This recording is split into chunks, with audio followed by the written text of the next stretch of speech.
Let me just start by saying thank you. Thank you, WakeUp Philadelphia, for the invitation and for letting me be a screen in your beautiful gathering today. And thank you, everyone else who's here online or who will watch this in a recording later. We do it together. We do it together. And I'm grateful. I can't have my practice ideally without you. As Thich Nhat Hanh has taught us, of the three jewels, the Buddha, the Dharma, and the Sangha is the most important one.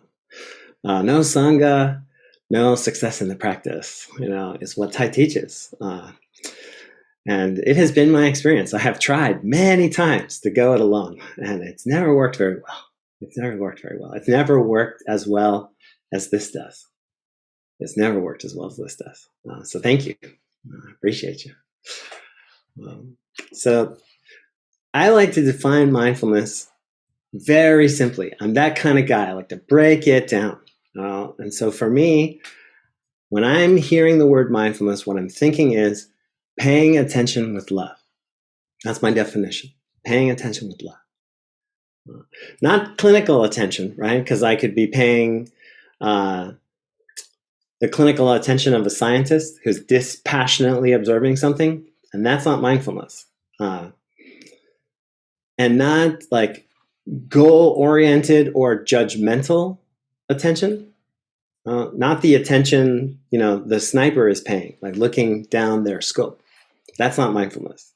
I'm talking about attention that is imbued with love. Traditionally, in the Buddhist canon, love is defined as being the combination of four infinite things, sometimes called the four immeasurable minds or the four infinite abodes. And so love is infinite joy, infinite kindness, infinite compassion, and infinite upeksha, which is a Sanskrit word. Upeksha means both in our language, in English, both equanimity and inclusivity. So love is huge in our practice. Right? It's four infinities.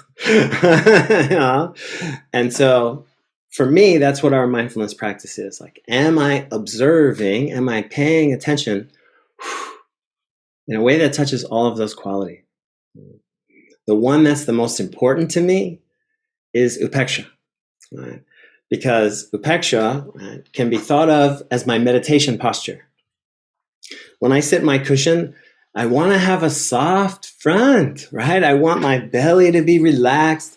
I want the muscles in my face to be relaxed. Right? I want to have a soft front.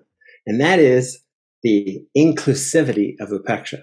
Right? I want to be embracing, welcoming with open arms the moment and everything and everyone it contains. Inclusivity. But if that's all I have, right? If I only practice inclusivity, I'll very quickly, be bowled over, overwhelmed, destroyed, depleted, right? If every time I'm walking down the street, I saw a person who didn't have a comfortable bed to sleep in that night, I picked them up and carried them into my own home without the training to do so and the resources, etc. Right? You see where that lands. Right? That lands in self-destruction. And so in order to balance my soft front, my inclusivity, I need to have a strong back, which is my equanimity, right? And the two together, the inclusivity of a soft front and the equanimity, the self-protection, the boundaries, the self-care of a strong back is my equanimity. This is upeksha. And so it's not just that we're being invited to pay attention in a loving way, but as I would say it mathematically, we're being invited to pay 80% of our attention to ourselves. Because it takes me being really aware of myself. Am I sitting, standing, or lying down? Am I happy or sad? Am I hungry, angry, lonely, tired? Halt. Like, there's all these things that I need to be tracking, and that kind of only I can. That if I'm not, then my external practice, right? My interactions, my thoughts, my speech, my actions of deed, right? My triple karma they're very challenged, right? They're very challenged if I am unaware of what's going on inside of me. And so what I see is that people who really care, people who want to help the world, well, like us, we're not here because we're selfish. We're not here together right now in this moment because we want more, because we want to stand on somebody's back. Not at all. We're here because we're in some way connected to the opposite of that. We in some place inside of ourselves feel like, ooh, this is going to go way better if we do this together.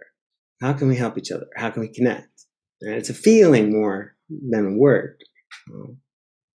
And so we end up, put that together, right? Deep caring, deep concern with the way our society is structured in pretty much every sense, from the way our language works to the way our economy is designed, to the way our governments work, to the way we're socialized by our culture and the media, like on and on and on. Like, we're taking 80% of our energy and attention and putting it outwards, right? We're trying to get so much done.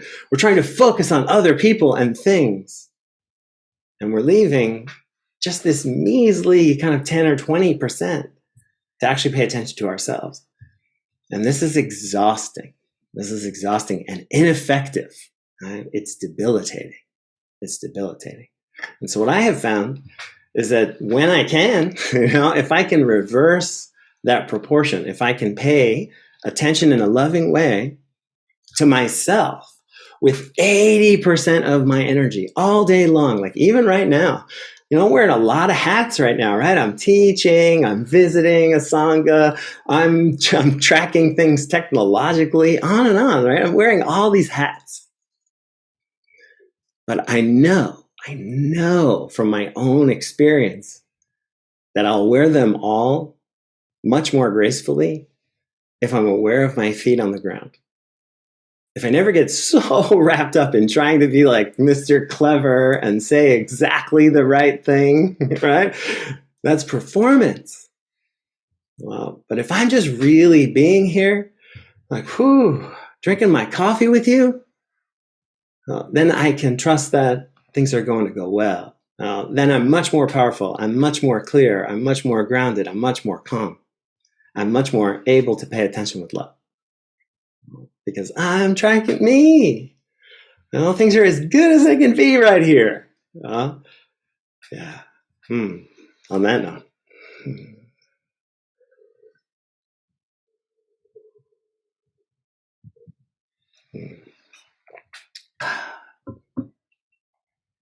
So at this point, you might be very reasonably thinking to yourself or wanting to ask, like, how do we do that? That sounds wonderful. Yes, please. Where's the ice cream store? That sounds incredible.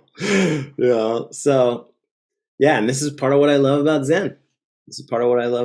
I had a couple of lives before I became a Zen practitioner. I was a yogi and a kind of a teacher of yoga teachers, so how to do physical therapy with yoga. Before that, I was a Marine. I was a sergeant in the Marine Corps. I did 5 years in the infantry back in the 90s. Yeah, I've been training a lot. I like to train. I'm an intense person. That's my personality. Those types of pursuits nourish me and inspire me. And I guess what I'm saying is, one of the things about Zen that separates it from some of the other Buddhist pursuits is that while there's tons of scholarly debate and beautiful writing in the Zen canon, in the Zen practice, but at the end of the day, it's about doing it. It's about doing it. Zen is not a concept. Zen is a practice. Just like a push-up is not a concept. It's a thing to do. It can be discussed conceptually. That's not what it is. And the same is true with our practice in Zen. It's about doing it. So today, I want to give you 2 practices that I've been working with that help me to stay, as we are describing, paying attention with love, 80% to me, and 20% to my external environment. They're both gathas. So a gatha, G-A-T-H-A, is a word in our practice for a poem for practice. A gatha is a poem to help one remember. Right here, this is a gatha, Understanding is Love, by Thich Nhat Hanh. This is one of his teaching gathas. So let me give you 2 gathas today that will help you actually do it. So the first one I've been practicing with for a few years, and the second one is pretty new. So this is fun for me. So the first gatha is maximum fun, okay? Maximum fun. Now, let me tell you what I mean by this. So the first thing that maximum fun is reminding me of is joy, right? Remembering that joy is one of the immeasurable minds. Joy is part of this, paying attention with love. And what I mean is that it's really easy, especially in our culture, to wait for joy passively. To think joy is something that's going to like come to me, whether it's from a screen or from a substance I'm consuming, or even from the company of my friends, like to sort of send the responsibility for joy offshore, in our lives. We can forget that joy is a practice, that joy is a choice, that joy is a skill, that we can cultivate joy, but it's work. Like right now, I can pull out a notepad and write down 100 things that are terrible, that keep me up nights, that I'm morally opposed to, But I could also write a list of 100 things that are phenomenal and that are going so well and that I'm so happy and even awestruck by. And so part of the maximum fun is remembering that, right? And remembering like, hey, I got to spend more time with my joy list than with my oh no list because I have that choice, not completely, but I have that choice to some extent. And then another meaning behind the gatha of maximum fun is kind of a user-friendly way of saying memento mori, remember death in the Latin. Like the Stoics are pretty brutal, like to just walk around all day, as many people do, and to be reminding oneself, memento mori, remember death, is a very strong way of practicing maximum fun. Because when I'm holding that hot coal, it's not easy to hold that one, that truth. But if I'm holding that hot coal, man, I really start to appreciate things, right? Gratitude becomes very accessible to me. I have a positive impatience when I am holding the reality of my mortality, right? I'm excited. I want to get it done. I want to maximize it. I want to be there for it. I want to show up. Because maybe tomorrow I don't get. Maybe next spring I don't get. If I think about that, it's way easier to go take that walk and appreciate the bird song and get myself outside in the sun.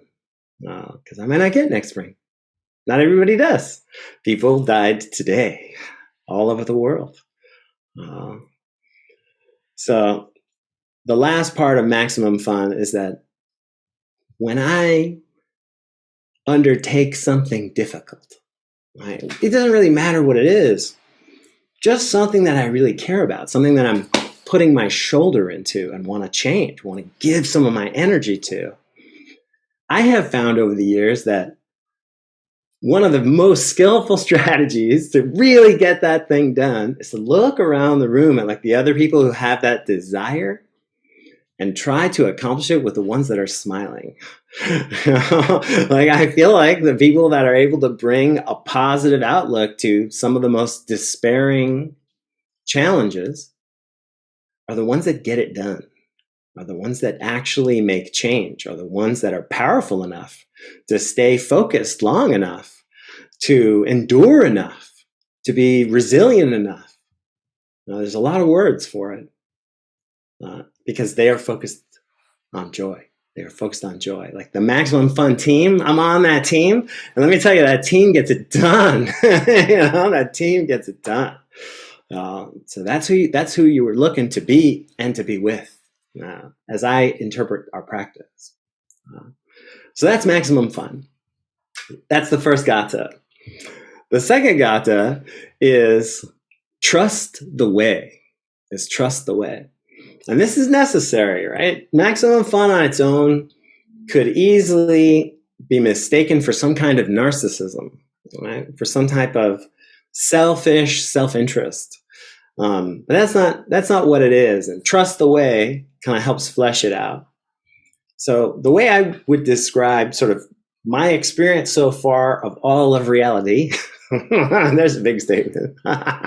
I told you I was an intense person. The way I'm feeling what this is that I feel like I'm in a canoe and I'm going down a very fast river.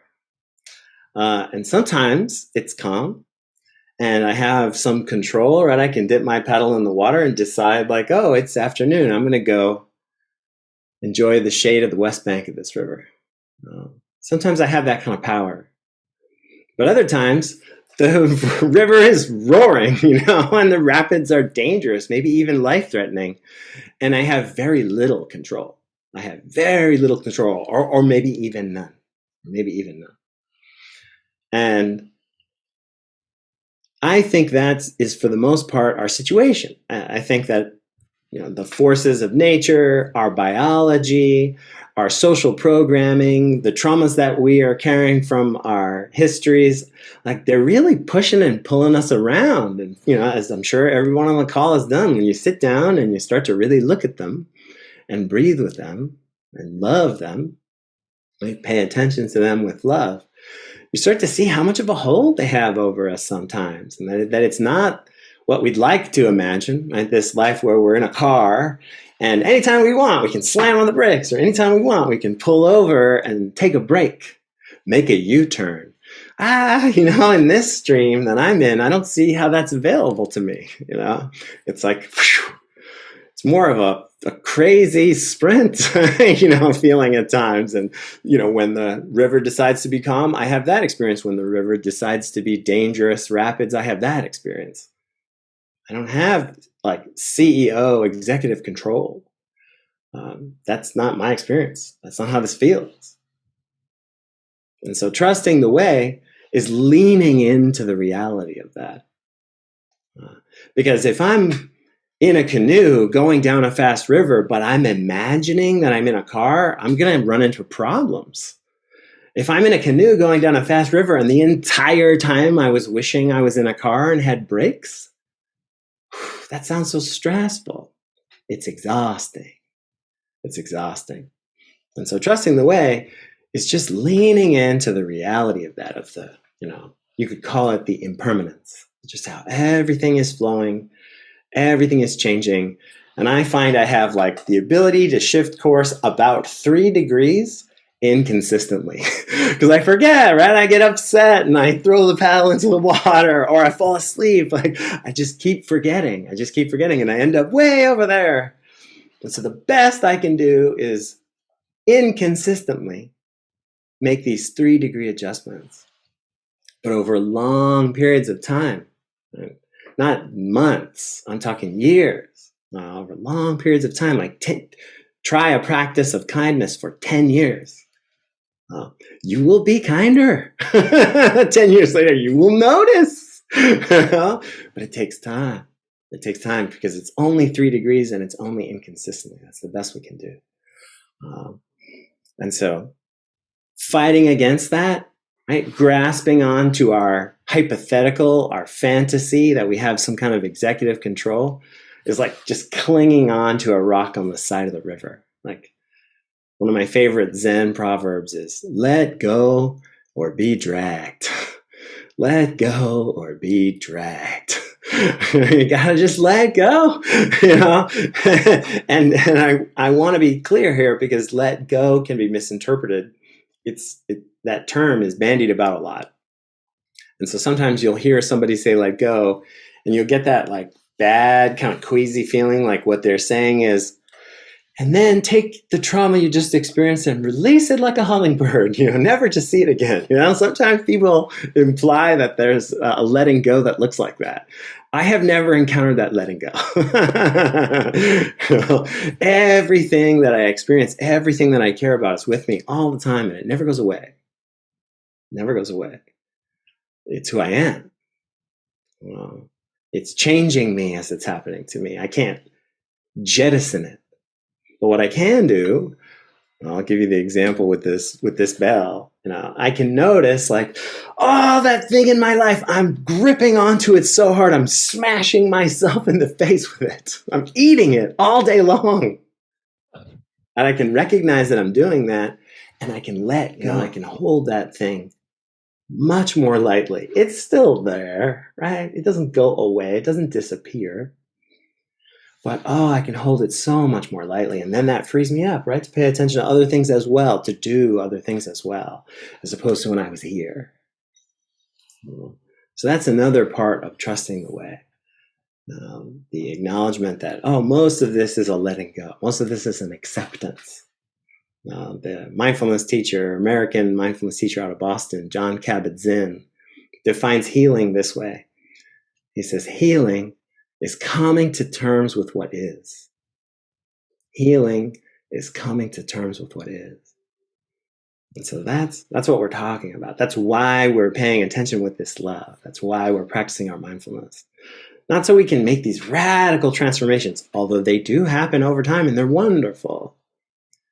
But predominantly we're paying attention with love. We're shining the energy of our mindfulness onto our experience so that we can come to terms with it. And that's so healing. That's so healing. 80% of the pain, 80% of the despair, 80% of the suffering goes away just when we start doing that in a consistent way. In a consistent way.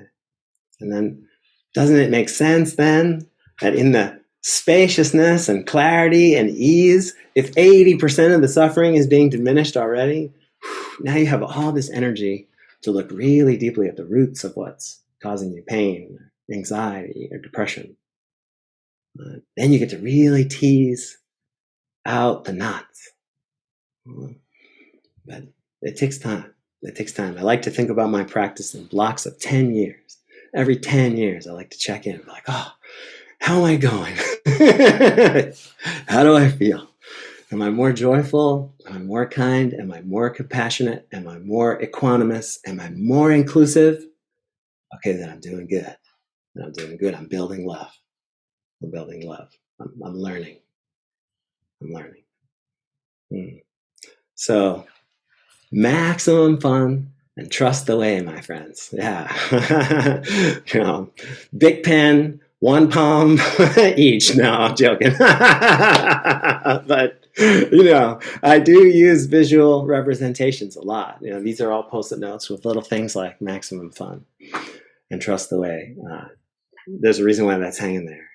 It helps. It helps to have a visual reminder as well. Well, thank you so much for listening. As I said at the beginning, I appreciate you. I appreciate you. I'm glad we're here together. And so I don't forget, I'm going to put something in the chat for my online folks. And for those of you that are here in person through WakeUp Philly, you can get all this information on my website at davekenneally.com. I have a 6-week workshop coming up this summer, next month, and I'm so excited about it. And it's basically, breaking down for 6 weeks how to do what we've just been talking about, like how to do it. And it creates a little Sangha that meets every week for the 6 weeks. And it's a lot of fun. It's a lot of fun. So go to that link or go to davekenneally.com and go check it out. And, as with everything I do, money is never the problem, so there's a scholarship link and, you don't have to worry about that. Yeah, it's about practicing and about practicing together. That's what's important here. So thank you. Oh, and at the very least, when you're there checking it out, sign up for my newsletter. I send out an email newsletter every Friday with a video teaching and sometimes blog posts and links to events.